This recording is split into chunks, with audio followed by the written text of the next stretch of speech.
Esto es Taller de Literatura y Escritura, el podcast. Bienvenidos.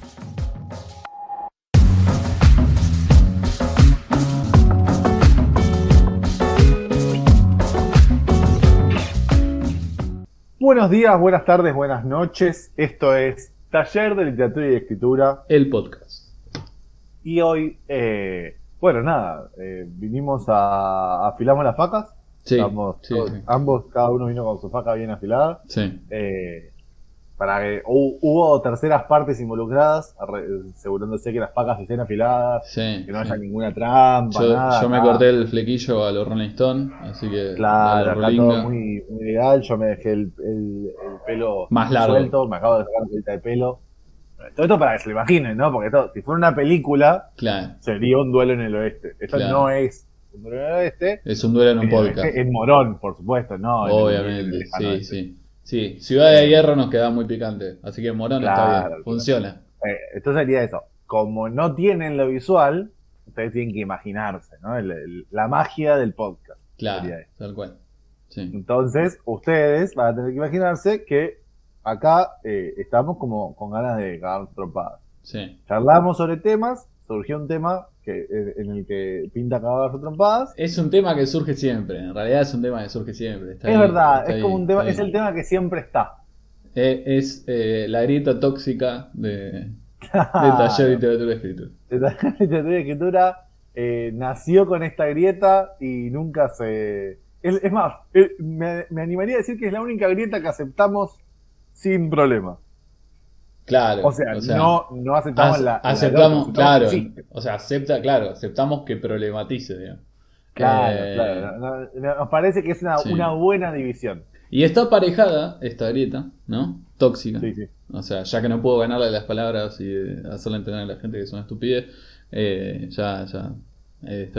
soy del club. ¿Cómo es? Está aparejada con otro tema muy particular, ¿no? Que es la narrativa clásica y la narrativa actual en la que, ¿no? O cierta corriente donde se Sí, rompe, ¿no? Con lo de siempre, digamos. Con la narrativa. Bueno, Sí. vamos a blanquear la situación. Porque Por acá favor, estamos por hablando favor. Sí, loco. en código Dos estamos minutos, hablando. ya 2 minutos de podcast y viste y la gente dice Claro, esto, 2 minutos de loco, podcast hablando de toda una situación. que no estamos Bueno, la explicando. cuestión es Sí. así. Acá el señor Domínguez, parte ineludible del taller de literatura y escritura, es un tipo clásico. Es un tipo que te toma un café con leche, Claro. te toma un café con leche tranquilo, Yo- se come su media luna. Yo te ¿no? explico. Como- Yo voy al café, voy a un café de viejo, obviamente. Claro. ¿No? O sea, yo necesito ¿cómo se llama? La servilletera esa de metal. Claro. ¿No? El salero, ¿no? Y ¿cómo es? Y del menú me pido la promo de café con leche contra media luna, ¿no? La promo 1. La promo 1, Siempre es la promo claro, 1. siempre la promo 1, tal cual. Claro, tal cual. es más, Tincho sería esta persona que llega a un café Sí. y dice lo de siempre. Sí, los Claro. talleres Y literarios. si el mozo no se llama Tito Roberto Ramón, me paro y me voy. O sea, O sea, es eso. Si los talleres literarios pagaran bien, sería la persona que va todos los días a tomar claro, un café. claro, te das cuenta, estoy reprimido por la desigualdad social. Exactamente. A mí me gusta innovar un toque. A mí me gusta como un poquito otras cosas. Como ver qué onda, ver si hay algo nuevo. Yo te leo toda la carta antes de pedir. Yo te leo toda la carta, me fijo si hay algo que me llame la atención. Yo soy el que pide un gusto nuevo de helado cuando va. Tincho es el que pide chocolate y frutillo. ¿Sí? No, Bien. vamos chocolate y frutillo. Por favor. Bueno. Chocolate, dulce de leche, peor. Bueno, ahí está. Eso es Tincho. Entonces, esto mismo se extiende a la literatura, por supuesto, y se extiende bajo la forma de que a mí me seducen mucho más las narrativas un poco más extrañas, que rompen cierta estructura clásica, como por ejemplo las de Samantha Schweblin. Es una de mis autoras favoritas. Cualquier persona que venga al taller sabe, porque ya se la he recomendado seguramente 4 o 5 veces, diferentes textos, y soy una persona me atrevo a decir, la persona que más ha pirateado Distancia de Rescate. Me atrevo a decirlo. Tal cual. ¿Sí? tal Sin cual. ningún problema. Tal Samantha, cual. ¿estás escuchando? Acepto. Ojalá, boludo, nunca se vuelva a virar el podcast. Claro, que Samantha nos escuche, que me mande las donaciones, yo encantado de no piratearlo más, encantadísimo. Claro. Pero bueno, no siempre se puede. Claro. Y por el otro lado, ¿sí? Por el lado de acá, más el cuento, ¿no? Clásico, introducción o desenlace, acá, ¿cómo es? Pesando tomos de literatura universal, acá quienes habla, ¿no? Mariana Enríquez, que si bien las dos están dentro de estamos en un momento donde la escritura es fragmentaria y ya está rota, ¿sí? Porque todo el pensamiento, todo, ¿no? Todo está en cuestión, todo está en crisis, pero representa, sí, un lugar más clásico, digamos, ¿no? La literatura. A todo esto aclaremos, antes que nada, que entre las dos se llevan muy bien, comparten conferencias, talleres, presentaciones de libros, o sea, esto es un tema nuestro. Sí. Para no nada tiene esto nada es que una- ver, no es nada entre ellas, es un tema nuestro, es un tema, es así. Ustedes no me están viendo, pero yo estoy revoleando las manos, Hockey lo sabe, así, esto es así. Es que para nada esto es algo que existe en la realidad. ¿Sí? Para nada esto es una rivalidad que existe en la realidad. Muchísimo menos es nuestra intención crear esa rivalidad. No, Que creémosla, loco, aparte, creémosla, ¿qué te dos. pasa, Gil? Creémosla, ¿Cómo? yo te rompo No, para todo. nada que ellas lo No, no, generen. entre ellas Nosotros nos no, entre queremos ellas cagar a no, trompadas. no, el Te tema es quiero nuestro. decir, Todo la nuestro. rivalidad es nuestra.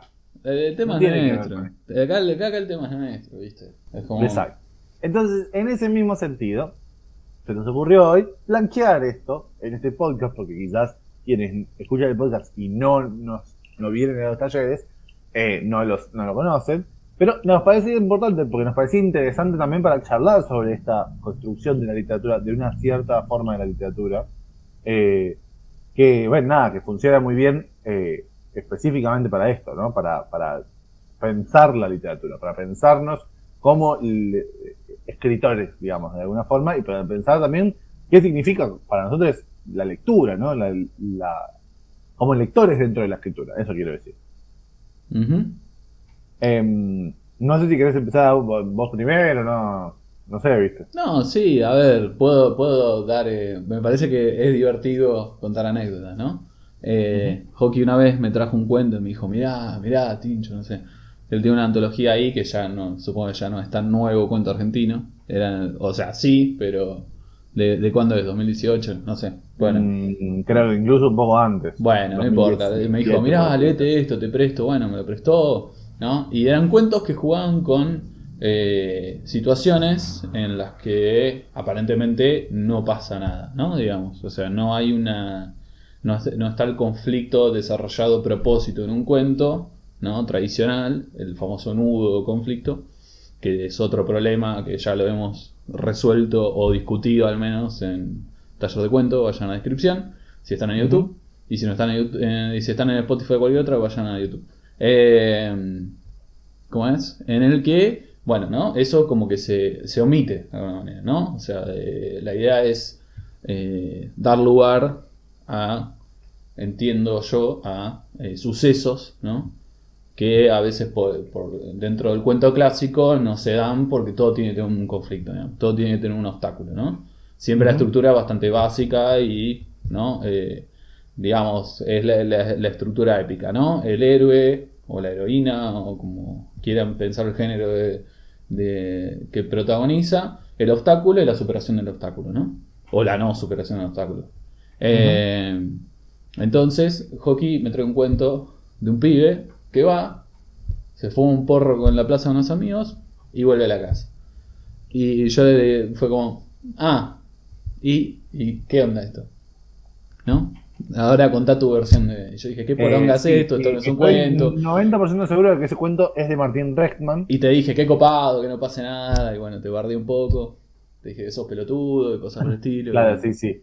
Estoy casi seguro que ese cuento es de Martín Rechtman. Después, si quieren, puedo chequearlo. No quiero irme ahora a buscarlo. Puede tardar mucho tiempo. No, está bien. Pero Martín Rechtman es un gran autor, no solo autor, también director del cine del nuevo cine argentino. Y claramente tiene que ver también con una quiebra en la percepción, ¿no? De esa época. La percepción de... No sé si me animo a decir absurdo, pero hay como una especie de tono que está en toda esa época y que es muy interesante justamente por esa ruptura de lo esperado o por lo menos del hilo clásico, ¿no? Ujú. Que bueno, está en todo el Nuevo Cine Argentino, pasa en La Ciénaga de Martel está en Rapado de Rexman, está en Pizza Birra Faso, digamos. Quizás Pizza Birra Faso es de las más armaditas, por eso también es de las más conocidas, ¿no? Porque es mucho más fácil consumir una narrativa así, digo, narrativa, sea el cine, en lo que sea. Ujú. Lo que genera para mí, y es interesante, esa otra narrativa, esa narrativa más rota, de alguna forma, si se quiere decir, es una gran incomodidad en el lector, por un lado, por la falta de una escritura más cotidiana, ¿sí? Como, no sé, como para dar un ejemplo así, quizás es demasiado fuerte, pero eh, como cuando alguien está acostumbrado a escuchar música tradicionales y va escuchando decafónico, ¿no? Digamos, o sea, esa ruptura de lo que uno espera en un texto, en un cuento especialmente, y especialmente en un cuento argentino, ¿no? Uno va a buscar eso y después eso no está. Por supuesto que de este texto del que Tincho habla a Samantha Schweblin hay una gran Sí, sí, digamos, distancia. Joelin está más cerca del dodecafonismo, o sea, lo que yo te decía está más cerca del tipo que grabó el silencio en una pista, digamos, y lo registró. Sí, pero no sé, para mí no tanto, para mí eso ya sería, porque el silencio ya es lo más, lo más violento contra alguien. El silencio es todo, digamos. El silencio es el no hablar, es muy fuerte, ¿no? No sé, nada, podemos discutirlo igual, pero para mí el Cage es como ya otro lado, es algo mucho más fuerte. El no arte, ¿no? Porque es eso, es el sentarse y no arte. Bueno, nada, no importa, no nos vamos a meter con eso. Si quieren, No, vayan a no vamos buscar a terminar metiendo con 433 de John eso, Cage.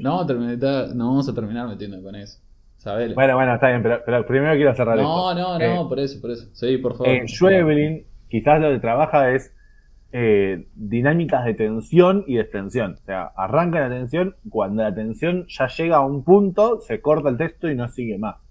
En muchísimos textos de Schweblin podemos encontrar esto, lo podemos encontrar mismo en entrevistas ella habla de esto, pero lo podemos encontrar en El Cavador, lo podemos encontrar en Un Hombre Sin Suerte, bueno, nada, hay muchos. Quizás los textos más cortos de Schweblin son los que menos tienen eso, porque son como conflictos que sí se terminan de resolver. Pero la mayoría de los textos de Schweblin lo que tienen es esta tensión muy fuerte, muy bien manejada además, eh, que se genera y que luego en la mitad, en algún punto, cuando la tensión ya no está más, por lo menos, o alguien la nombra o algo por el estilo, listo, se cae. Y el texto, el texto hace silencio, ¿no? Ahí sí hace silencio. Sí, o Entonces, son pedazos de tensión y de inconexos y que no se entiende tampoco muy bien para dónde va. A veces más claro, a veces menos también. No, pensaba el cuento sí, este es verdad que a de... veces es menos claro. Sí, pero bueno, Creo pero es que parte de la idea también. sí, no, sin duda, no como algo malo. Pero es verdad que a veces es menos claro, pero creo que lo interesante, por lo menos lo que a mí me interesa, vamos a ser más claros, lo que a mí me interesa es que hay una explosión de la atención como narrativa per se, como no necesito un principio, un fin, un nudo y un desenlace, sino que lo que necesito es esto que me interesa. Esto que me interesa es lo que me sirve. Y yo no necesito rellenarte este texto de otras cosas.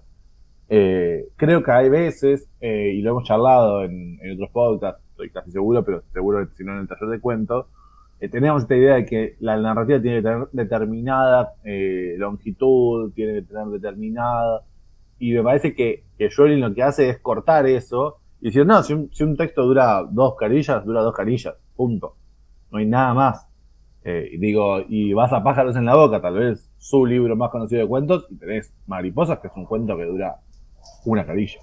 Digo, en el taller pasa muchas veces que alguien trae un texto y dice como, no, bueno, sí, pero siempre escribo corto, y es como, no, bueno, pero Sí, pero bueno, volviendo a eso que vos decías, eso tiene que ver con lo clásico, ¿no? Con esto que decías de la extensión. Digo, en Joelin eso, o en todas estas corrientes, eso no existe, digamos, ¿no? Salvando la distancia entre el cuento de Rexman y el de Joelin, porque el de Joelin, digamos, como decías bien, digo, ese juego de ruptura, tensión, ¿no? Como pedazos de texto, que están ahí rotos, genera eso, ¿no? Más tensión, digamos. O sea, es el mismo juego de pasa algo y no pasa nada, pero, digamos, para otro lado, ¿no? También tiene cierta abstracción Joelin, que también juega con esa cosa de que no queda en ningún lugar, ¿no? Pero sí, obviamente eso opera. O sea, digo, así como hablábamos de que a veces vienen al taller y nos preguntan qué género están escribiendo, en esta cosa de que pensamos que las cosas son lo que decimos que son, o los conceptos, o las palabras, también pasa, ¿no? Con los cuentos. Ah, no, es que escribo muy corto, ah, no, escribo muy largo, ah, no, escribo esto, escribo aquello. Y se pierde el punto. Digo, lo interesante de lo de Joelin ahí es que justamente te marca que el punto es, ¿no? Esto, ¿no? Digamos, esto de, bueno, vinimos pendiente de introducción o desenlace, ¿no? O sea, entonces esa estructura está ahí como un fantasma que opera, ¿no? Todo el tiempo. Conceptualmente a mí me parece genial lo que siempre charlamos con Hockey. Bueno, no, perdón, vamos a usarlo, discutimos. Que siempre discutimos con Hockey, creo que tenés una pelea esto.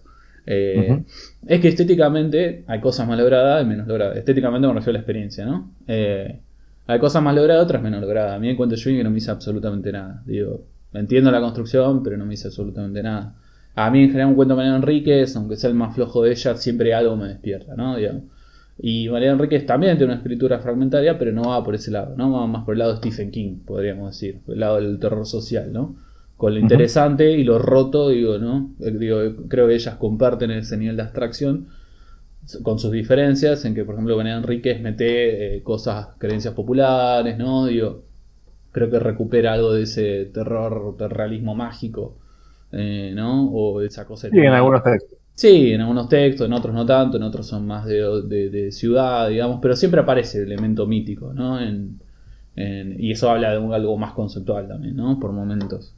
Pero bueno, mantiene una estructura más de cuento clásico, ¿no? Digo, si bien son dos tipos de escrituras fragmentarias, por esto decíamos, nada, eso. Qué sé yo.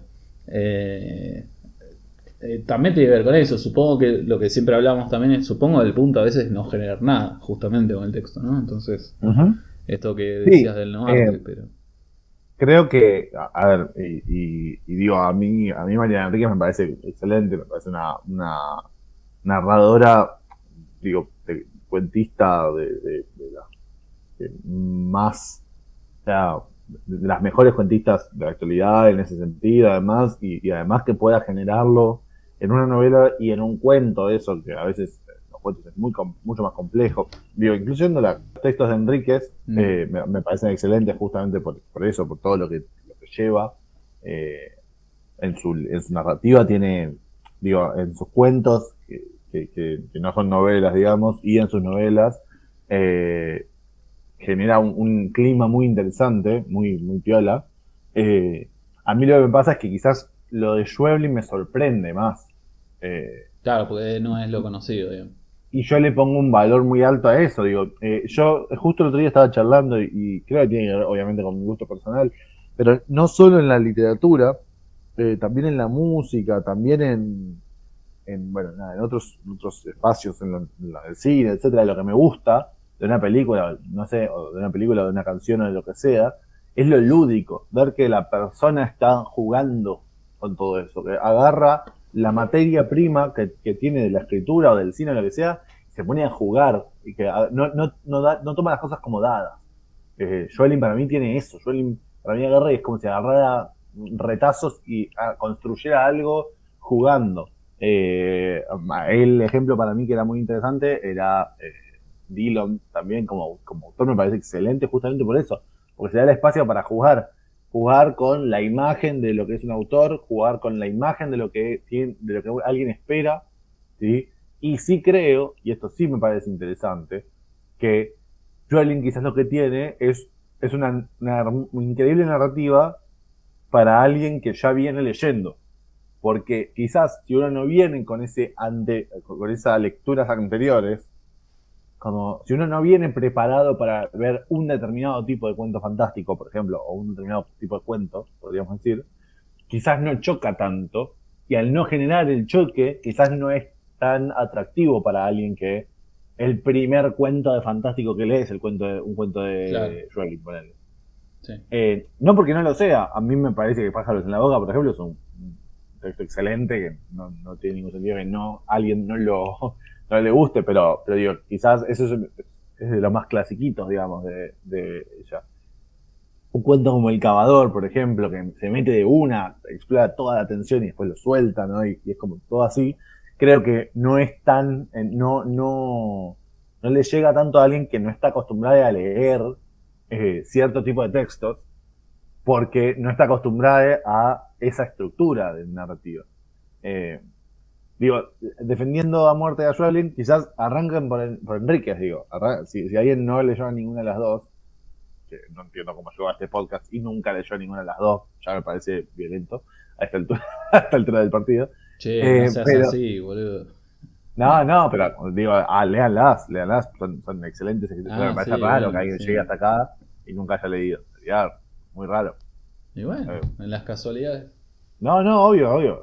Genial. De hecho, tienen todo por descubrir a dos autoras excelentes. Bueno, pero Joaquín yo es muy recomendaría dogmático que con arranquen por Schweblin. Enríquez. No quiero decirles que no, pero predica el ¿Cómo? evangelio de Samantha Schweblin.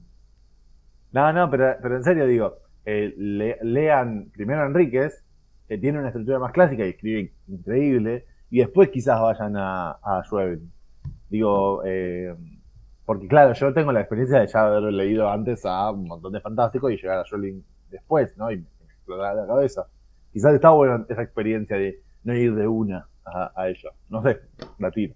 Distancia de Rescate a mí me parece, ya lo dije, no en este podcast, pero estoy seguro que en otro podcast lo dije, la mejor novela de Argentina de los últimos años, sin lugar a dudas.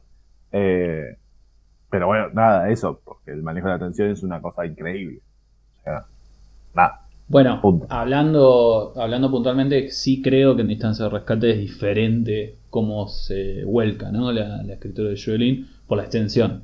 Digamos, si bien el punto no es estar o el punto no es pensar en la extensión, me parece que la extensión obliga, ¿no? A que la escritura tome una forma más definida también, ¿no? Más o menos. O sea, Y hay algo más definido, hay personajes más definidos, hay una cuestión más marcada, me parece, que en otros textos más breves que te permiten, digamos, jugar más con el vacío a veces también. o sea, puede ser, no digo que no, pero yo creo que aún así tiene estas grandes trazas de no explicar un porcentaje altísimo de las cosas que están pasando y que justamente genera este choque de, bueno, ¿qué está pasando acá? Che, ¿qué está pasando acá? Sí, Lo pero, cual lo genera sí, en otra pero, longitud y entonces funciona desde otro lado. sí, pero me parece que en Distancia de Rescate puntualmente, porque a ver, por ejemplo, yo tengo lecturas también que van al absurdo y no necesariamente Schweblin es necesariamente absurdo, digo,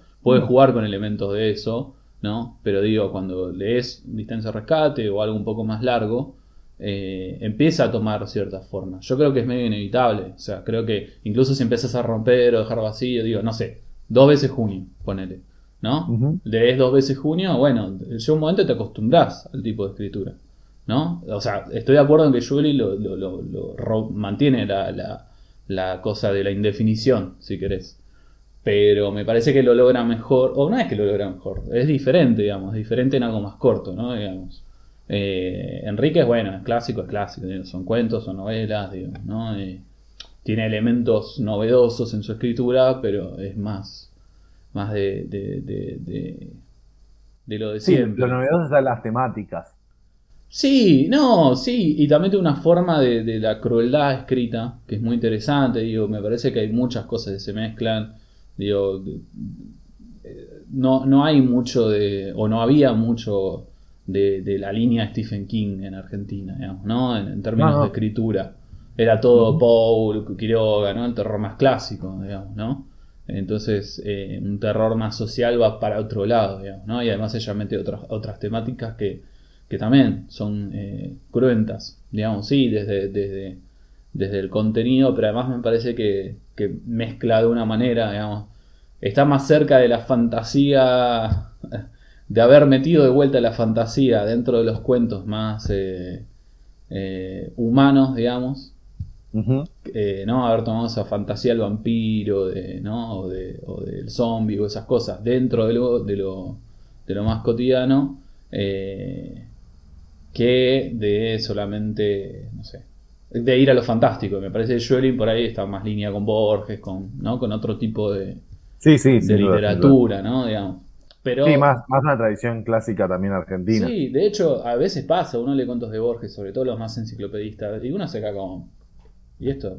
¿No? Como, digo, a mí me gusta, a vos te gusta, ya sabemos que es como el punto de unión, pero, Ujú. ¿no? Pero esa sensación así medio de nada también, porque no es el cuento clásico, ¿no? Digamos, o sea, siguiente, No, no, sin duda, sin duda. hay algo bastante roto también en Borges, ¿no? No importa si Sí, es sí, a intelectual, ver, creo que pero... la diferencia estaba en que es a otra época, digo, la otra vez No, charlábamos sí, de obvio. Borges quizás lo enrarecido también en Borges muchas veces es que habla en su español propio, digamos, en español de su época.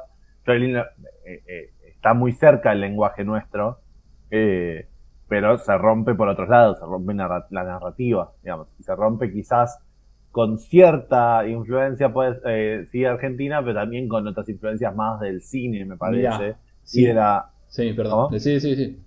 No, eso, del cine y también de cierto arte, no necesariamente siempre literario. Me parece que eso también es algo de lo que rompe No, Charlie. no, es que creo que incluso, si querés ponerlo, se me acaba de ocurrir, pero podría estar errándole o no a la metáfora, pero, o analogía, pero si pusiéramos por ahí una línea de tiempo Borges y Schelling, por ahí Borges es algo más pictórico y Schelling algo más abstracto, digamos, ¿no?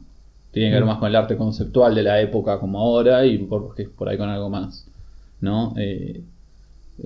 Más, o sea, no va para el lado cubista, digamos, como por ahí Cortázar, digamos, ¿no? No va para el lado, porque hay un punto del juego que igual juega con un sentido, digamos, ¿no? Eh, y digo, lo de Jolly no es nonsense, no es sin sentido tampoco. No, no, para nada. O sea, De hecho, no hay tiene crítica sentido, o sea, social, no, digamos. no, O sea, está hay textos con crítica social. por Entonces, eso, por eso. eso. Sí, sí, sí. O sea, no es el juego por el juego mismo y tampoco es el cuento clásico, digamos, ¿no? Y la abstracción es muy importante también. Y lo fantástico juega ahí también en esos pedazos de cosas, digamos, que hay, ¿no? Eh, Che, esto iba a ser más un debate, loco. Al final, loco, no se puede. No se Así, bueno. puede así, Ahora en loco. un rato vamos, nos juntamos en una plaza, nos acabamos a trepar y Y subimos bueno, el video. claro, nos ponemos una careta de Ricky, Claro, vos, tal cual. Jolly. Hacemos un TikTok, Samantín. claro. Eh, y bueno. Pero bueno. Bueno, eso. Eso. Si quieren seguirnos escuchando pelear y ver cómo llevo a estudiantes al lado narrativa no clásica de la fuerza, pueden acercarse a los talleres. Sí, no, fuera de chiste, a ver, también tiene que ver con esto que vos decías, digo, a mí con la música me pasa lo mismo, por ejemplo, ¿no? Como, Ujú. o sea, estoy abierto, pero a otra cosa, ¿no? Es como, ¿dónde está esa apertura? Pero también es cierto que, por ejemplo, Joelin, para alguien, ¿no? Como ciertos alumnos, ¿no? Que tienen así una escritura igual de ¿cómo decirlo? En el aire, por decirlo de alguna manera, Ujú. les permite también un lugar, ¿no? Con un huequito donde decir, ah, mirá, esto también existe, ¿no? Eh, pero bueno. Sí, yo creo que hemos cubierto, doctor, Bueno, esta disertación boxística. Así que, excelente. eh, Eh, la recomendación es de siempre, lean a ambas, un montón. obviamente, obviamente. Igual van a escuchar el podcast, para más placer. Igual, claro, para más placer. Claro. Bueno, genial. Bueno, Esto entonces fue Taller de Literatura y Escritura. el podcast. Un abrazo enorme. Chau, chau.